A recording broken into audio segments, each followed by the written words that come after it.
Good evening everyone, welcome to civil services study practice set number 767 पर आ जाइए UPPCS के लिए और प्रैक्टिस करेंगे। इसमें हम मॉडर्न हिस्ट्री के प्रश्नों पर।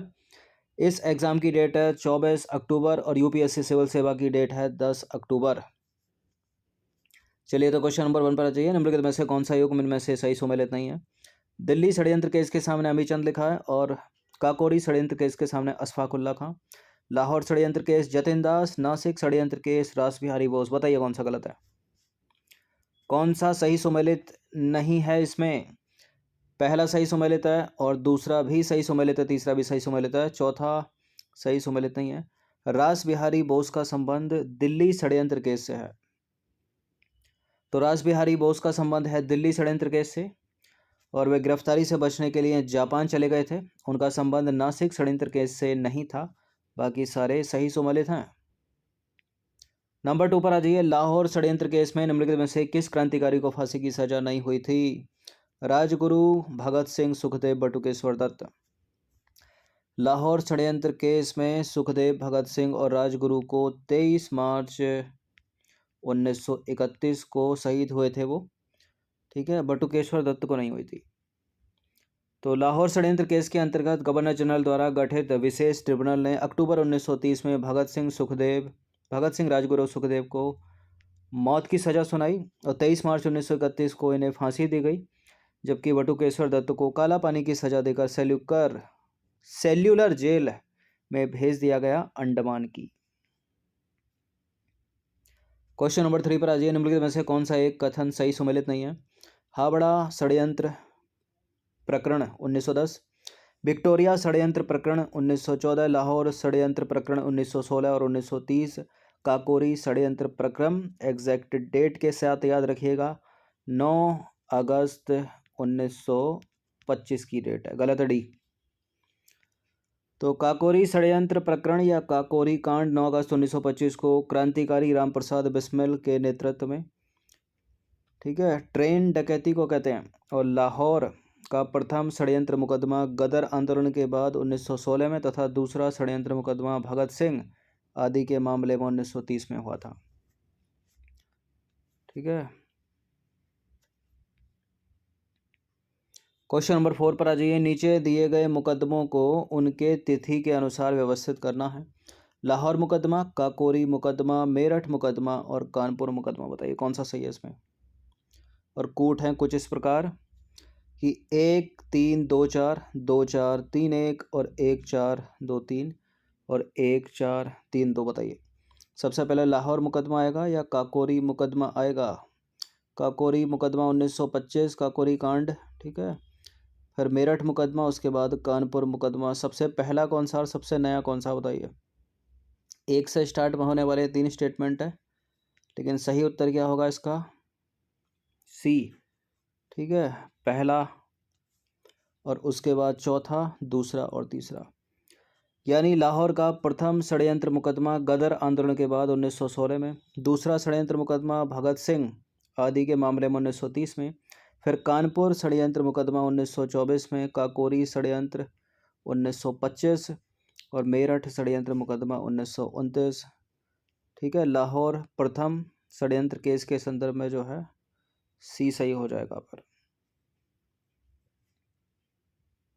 यानी सबसे पहले लाहौर मुकदमा, ठीक है, जो पहला हुआ था 1916 में।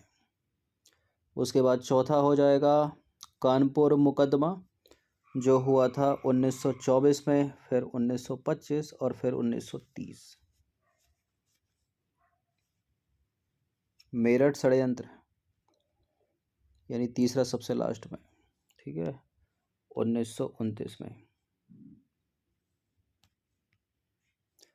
क्वेश्चन नंबर 5 पर आ जाइए। निम्नलिखित में से किसने प्रसिद्ध चटगांव शस्त्रागार धावा आयोजित किया था? किसने किया था? सूर्यसेन या बटुकेश्वर दत्त? देखिए JM सेन गुप्ता तो है नहीं, लक्ष्मी सहगल भी नहीं है, इसका उत्तर है सूर्यसेन। देखिए चटगांव शस्त्रागार धावे को मास्टर दा के नाम से प्रसिद्ध सूर्यसेन ने आयोजित किया था। क्वेश्चन नंबर 6 पर आ जाइए। जेल में भूख हड़ताल के कारण किस स्वतंत्रता सेनानी की मृत्यु हो गई थी? जेल में भूख हड़ताल के कारण जतिन दास की मृत्यु हो गई थी। तो लाहौर षड्यंत्र केस के अंतर्गत गिरफ्तार जतिन दास ने जेल में राजनीतिक बंदी का दर्जा प्राप्त करने के लिए भूख हड़ताल की और 64 दिन की भूख हड़ताल के बाद 13 सितंबर 1929 को उनकी मृत्यु हो गई। काकोरी केस के अभियुक्तों के बचाव हेतु निम्नलिखित में से किसकी अध्यक्षता में एक समिति का गठन हुआ था? किसकी अध्यक्षता में हुआ था? गोविंद बल्लभ पंत की अध्यक्षता में। तो हिंदुस्तान रिपब्लिकन एसोसिएशन के संस्थापक सदस्यों में से एक तथा काकोरी कांड में आजीवन कारावास से दंडित श्री योगेश्वर दत्त चंद्र चटर्जी ने अपनी आत्मकथा इन सर्च ऑफ फ्रीडम में यह स्पष्ट किया है कि पंडित मोतीलाल नेहरू ने पंडित गोविंद बल्लभ पंत के नेतृत्व में काकोरी कांड बचाव समिति का गठन किया था। क्वेश्चन नंबर 8 पर आ जाइए। निष्क्रिय विरोध के सिद्धांत का प्रतिपादन निम्नलिखित में से किसने किया था? निष्क्रिय विरोध के सिद्धांत का प्रतिपादन किया था इनमें से किसने? अरविंद घोष ने। तो निष्क्रिय विरोध के सिद्धांत का प्रतिपादन अरविंद घोष ने अपनी पुस्तक वंदे मातरम में किया था।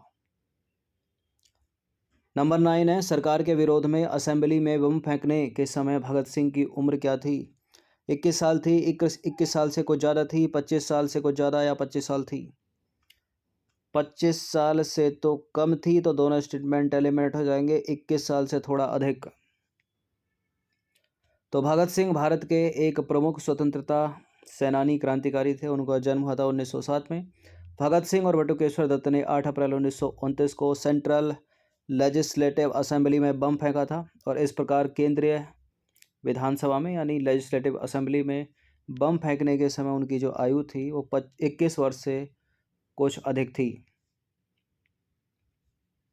10वां प्रश्न है, निम्नलिखित में से किसने सचिंद्र सान्याल द्वारा स्थापित हिंदुस्तान रिपब्लिकन एसोसिएशन का नाम बदलकर हिंदुस्तान सोशलिस्ट रिपब्लिकन एसोसिएशन कर दिया था? इंपॉर्टेंट है प्रश्न। किसने किया था? रास बिहारी बोस या चंद्रशेखर आजाद? देखिए, भगत सिंह तो नहीं है इसका आंसर, बटुकेश्वर दत्त भी नहीं है, रास बिहारी बोस भी नहीं है, चंद्रशेखर आजाद है। तो चंद्रशेखर आजाद के नेतृत्व में सितंबर 1928 में दिल्ली में फिरोजशाह कोटला मैदान में हिंदुस्तान रिपब्लिकन एसोसिएशन का नाम बदलकर हिंदुस्तान सोशलिस्ट रिपब्लिकन एसोसिएशन कर दिया गया और इसका मुख्य उद्देश्य भारत में समाजवादी गणतंत्रवादी राज्य की स्थापना करना था। क्वेश्चन नंबर 11 पर आ जाइए। निम्नलिखित में से किस क्रांतिकारी की फांसी गोरखपुर जेल में हुई थी? इनमें से किस क्रांतिकारी की फांसी गोरखपुर जेल में हुई थी? बताइए बताइए कौन सा है इनमें से? राम प्रसाद बिस्मिल।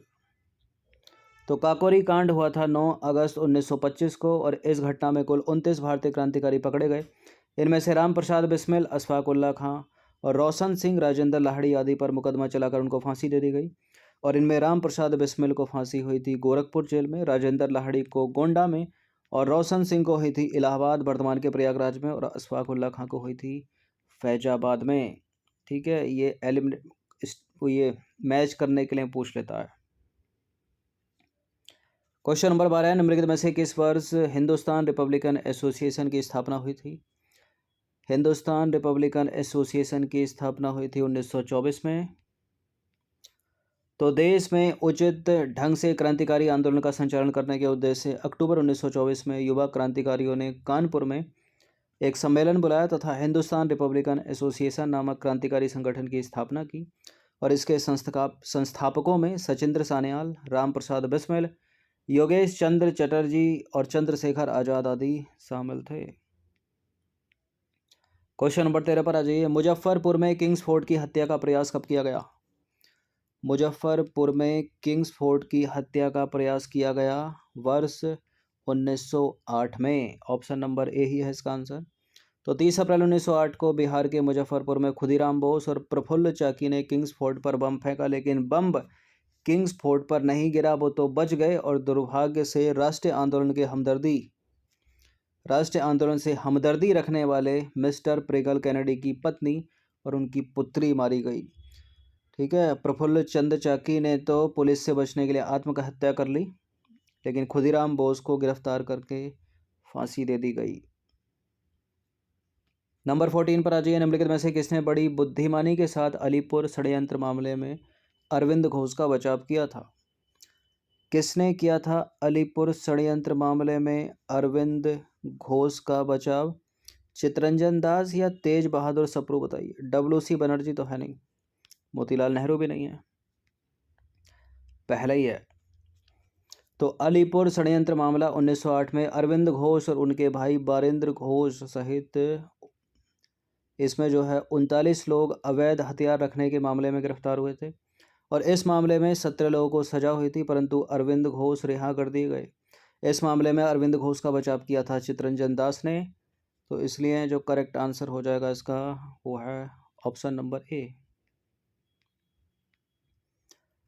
क्वेश्चन नंबर 15 पर आ जाइए। निम्नलिखित में से कौन हिंदुस्तान रिपब्लिकन एसोसिएशन का सदस्य नहीं था? हिंदुस्तान रिपब्लिकन एसोसिएशन का सदस्य नहीं था, कौन इनमें? बताइए। भगत सिंह, चंद्रशेखर आज़ाद, शिव वर्मा या राम प्रसाद बिस्मिल? देखिए, भगत सिंह थे, चंद्रशेखर आज़ाद थे, राम प्रसाद बिस्मिल थे, नहीं थे तो शिव वर्मा। तो शिव वर्मा हिंदुस्तान रिपब्लिकन एसोसिएशन के सदस्य नहीं थे।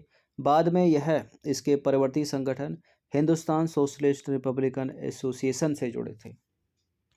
तो ये मॉडर्न हिस्ट्री के 15 प्रश्न थे, इनकी प्रैक्टिस एक बार कर लीजिएगा। धन्यवाद।